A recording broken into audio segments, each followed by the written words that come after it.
बिस्मिल्लाहिर्रहमानिर्रहीम। Welcome to my channel Sirate Mustaqeem. किसी खास फर्द या वाक़या पर नाजिल होने वाली कुरानी आयत में से आज हम देखेंगे सूरह इनफाल की आयत नंबर 1। आयत का तर्जुमा कुछ इस तरह से है, ऐ मेरे नबी सल्लल्लाहु अलैहि वसल्लम, आपसे माले गनीमत के मुतालिक दरियाफ्त करते हैं। आप फरमाएं कि माले गनीमत अल्लाह और उसके रसूल के हैं। अल्लाह से डरते रहो और अपना मामला ठीक ठाक रखो। अल्लाह और उसके रसूल सल्लल्लाहु अलैहि वसल्लम की ताबेदारी करो अगर तुम मोमिन हो। एक रिवायत के मुताबिक ये आयत हज़रत साद बिन मालिक के बारे में नाजिल हुई। दूसरी रिवायत के मुताबिक ये आयत ग़ज़वा बदर के बाद नाजिल हुई, क्योंकि इस वक्त माले गनीमत को तकसीम करने का मामला था जो मुशरिकीन के पास था और अब मुसलमानों के हाथ लगा था। इस आयत की वजह नज़ूल दीगर वाक़यात की सूरत में पेश होती है, जैसा कि वाक़या नंबर 1, हज़रत साद बिन अबी वक़ास रज़ियल्लाहु तआला अन्हा फरमाते हैं कि बदर के दिन मेरे भाई उमैर कत्ल किए गए और मैंने सईद बिन आस को कत्ल किया और उसकी तलवार लेकर खुद रख ली और वही तलवार लेकर हुजूर अकरम सल्लल्लाहु अलैहि वसल्लम की खिदमत में हाजिर हो गया। आप सल्लल्लाहु अलैहि वसल्लम ने फरमाया, इसको बाकी माल के साथ रख दो, जिसका मुझे सदमा हुआ। काश हुजूर सल्लल्लाहु अलैहि वसल्लम वो तलवार मुझे दे देते। अभी थोड़ी देर गुजरी थी कि आयत नाजिल हुई। हुजूर सल्लल्लाहु अलैहि वसल्लम ने मुझे बुलाया और तलवार मुझे दे दी और फरमाया, ये इस वक्त मेरी ना थी, अब ये मेरी और मैं इस तलवार को तुझे देता हूँ। वाक़या नंबर 2, हज़रत साद बिन मालिक फरमाते हैं कि मैंने एक तलवार हुजूर सल्लल्लाहु अलैहि वसल्लम से मांगी, क्योंकि मैंने ग़ज़वा में बड़ी मेहनत की थी और मेरा ख्याल था कि हुजूर सल्लल्लाहु अलैहि वसल्लम मुझे ये तलवार इनाम में दे देंगे, मगर हुजूर सल्लल्लाहु अलैहि वसल्लम ने इनकार कर दिया।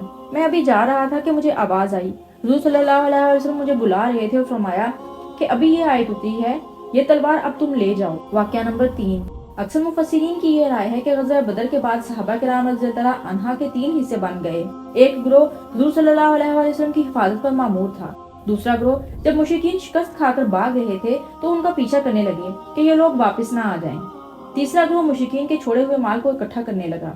जिन लोगों ने माल जमा किया वो कहने लगे कि ये माल हमारा है, जबकि एक गिरोह कहने लगा कि अगर हम दुश्मन का पीछा ना करते तो वो वापस आकर दोबारा हमला कर सकता था। एक तीसरा गिरोह कहने लगा, अगर हम हुजूर सल्लल्लाहु अलैहि वसल्लम की हिफाजत ना करते तो हुजूर सल्लल्लाहु अलैहि वसल्लम को कोई नुकसान पहुंचा सकता था। इस तरह उनके दरमियान झगड़ा पैदा हो गया, जिस पर अल्लाह ताला ने ये आयत उतारी कि ये सब माल अल्लाह ताला और उसके रसूल का है, जिस पर सबने अपना अपना माल हुजूर अकरम सल्लल्लाहु अलैहि वसल्लम के पास जमा करवा दिया। फिर हुजूर सल्लल्लाहु अलैहि वसल्लम ने इसमें 5वां हिस्सा खुद रखा और बाकी सब सहाबा किराम रज़ियल्लाहु तआला अन्हा में बराबर तकसीम कर दिया। हदीस इब्ने कसीर में है कि एक मौका पर हुजूर अकरम सल्लल्लाहु अलैहि वसल्लम मुस्कुराए तो हज़रत उमर रज़ियल्लाहु तआला अन्हा ने अर्ज की कि हुजूर सल्लल्लाहु अलैहि वसल्लम आप क्यों मुस्कुरा रहे हैं? आपने फरमाया कि क़यामत के दिन एक शख्स खड़ा होकर कहेगा कि या अल्लाह, इस मेरे भाई से मेरा हक दिला दो जो इसने मेरा हक मारा था। इस पर दूसरा शख्स कहेगा कि या अल्लाह, मेरी नेकियां तो खत्म हो गई हैं, अब मैं इसको क्या दूं?